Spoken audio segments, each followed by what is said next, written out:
আমাদের এই সামান্য বেতন নিয়ে আমাদের খুব দুর্বিষহ জীবনযাপন করতেছি, যা আমরা কারোর কাছে বলতে পারছি না। আমরা কারোর কাছে লজ্জায় বলতে পারি না, কারণ আমরা প্রতিবেশীর কাছে কিছু চাইতেও পারি না।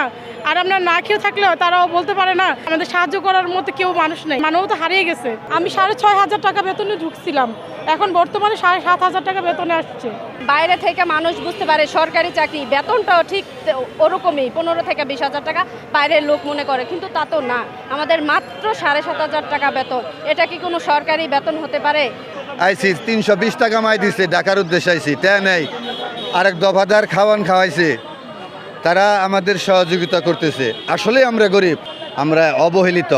68,000 গ্রাম আছে, এই 68,000 গ্রামে কিন্তু গ্রাম পুলিশ আছে। এই আইন শৃঙ্খলা বাহিনী অত্যন্ত নিষ্ঠার সাথে কাজ করে, সরকারের 72 প্রকারের কাজ করে। গত ফ্যাসিবাদী আওয়ামী লীগ সরকারের সময় আমাদের কথা দিছিল যে আমরা আপনাদের 2011 সাল থেকে জাতীয়করণের টাকা দিব। যাই হোক, আওয়ামী লীগ সরকার বিভিন্ন সময় বিভিন্ন তালবাহানা দেখিয়ে আমাদেরকে ঠকাইছে। সেই জন্য আল্লাহ পাক বিচার করছে, বিচারের মালিক আল্লাহ, সেটা আপনার জনগণ দেখতেছে।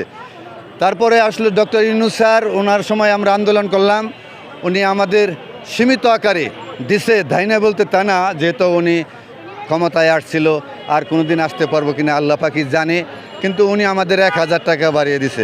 সর্বমোট 6,500 টাকায় আমরা যারা গ্রাম পুলিশ আছি তারা 6,500 টাকা, যারা দফাদার তারা হলো 7,500 টাকা। এই টাকা পায়ে আমরা সরকারের 72 প্রকারের কাজ করি।